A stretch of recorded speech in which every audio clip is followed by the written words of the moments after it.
According to the Bureau of Labor, 20% of small businesses die in year 1. By year 10, only 35% survive.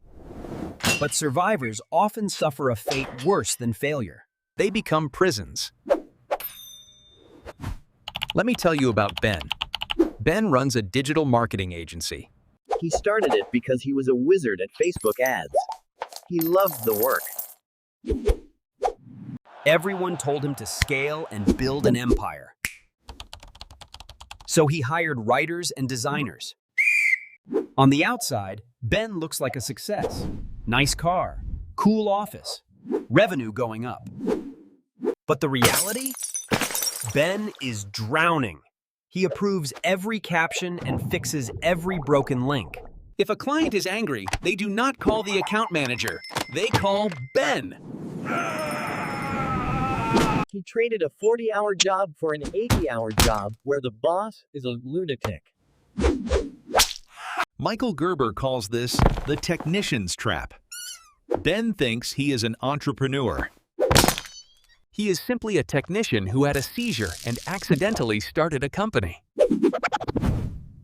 He wears 3 hats: the dreamer, the manager, and the technician doing the work. Right now, the technician is winning, and the business is slowly killing him. If this sounds like you, stop! We are going to fire you in this video!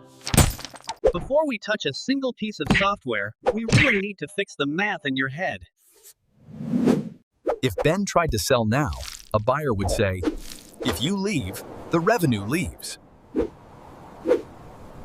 If Ben tried to sell now, a buyer would say, "If you leave, the revenue leaves." I am not buying a business here, Ben. I am buying a client list that hates me. Owner-reliant businesses are valued on SDE. That is fancy finance talk for basically buying a job. You get a low valuation multiple, maybe 2 times your profit. It is basically a glorified salary. But businesses that run without the owner? Those are valued on something called adjusted EBITDA. Private equity firms pay 5, 8, sometimes 10 times multiples. They are buying a money machine. Most gurus shout, just hire more people! But that is actually terrible advice for you right now. If you hire people into a chaotic system, you don't get freedom. You just multiply the chaos. You do not need more bodies yet. You need a second brain. A digital corporate cortex. We will use AI agents and automation to build an operating system that holds your knowledge. This starts with phase 1, the inventory. And no, you cannot write a single Word document. Ben's problem is that his process is non-linear. It is messy. It is chaos.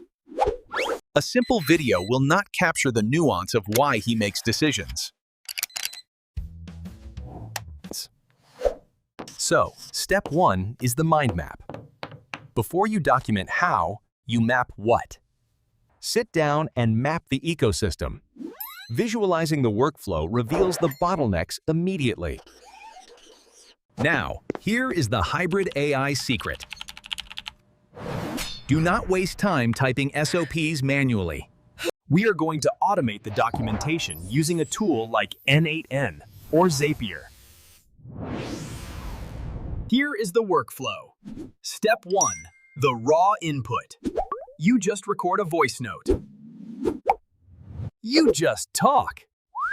Hey, when I audit a client account, I look for this. Step 2, the agentic process. N8N sends that video to an AI transcription service. Then it pipes that text into a large language model like GPT-4 or Claude. Step 3, the output. The AI formats it into a perfect Notion template. It extracts the action steps, the decision criteria, and the warning signs automatically. This is the hybrid approach. You provide the raw expertise. The AI provides the structure. By month 3, you don't have a folder of videos. You have a second brain. When an employee asks, "How do I do this?" Ben doesn't answer. He sends a link. Now that knowledge is out of your head, we move to phase 2, hiring your boss. In the entrepreneurial operating system, they call this person the integrator. You are the visionary. You have big ideas, but you break things. The integrator is the glue holding it together. They manage the profit and loss, hold the team accountable, and they tell you no. Ben scares the team by changing direction every Monday. He needs a professional buffer. Go left. Go right. When you hire this person, do not just dump keys. You use a 30, 60, 90-day plan. Days 1 to 30. They learn the digital brain you built. They fix holes in your logic. Days 31 to 60. They run the weekly meetings. You sit in, but you zip your lip. Ooh. Ooh. Days 61 to 90. You stop attending the meetings entirely. You physically leave the room. This is the dangerous part. You must stop making decisions. Use the decision ladder. Level 1 is I decide. Level 5 is you decide. I do not even need to know. Over these 3 months, you must push every single question down that ladder. If you solve a problem for them, you are training them to be helpless. You have to let them struggle, consult the AI brain, and solve it themselves. By month 9, you are stepping back. But now you have a massive new risk. What if your new integrator leaves? They have the relationships. They run the systems. Wait. If they walk out that door, you are back to square one. Nightmare mode. You need to lock them in. But you do not want to give away actual equity. Here you go. Giving real shares is messy. Voting rights, tax audits, and you can't fire them easily. Enter phantom stock. This is a contract, not a share. It is a shadow bonus. I am not giving you shares, but I will pay you as if you owned them. Thank you. If the company sells, they get a check. If we distribute profit, they get a dividend. But they do not get a vote, and they do not get to look at the bank account. This aligns their greed with your freedom. They want the company to grow to get paid.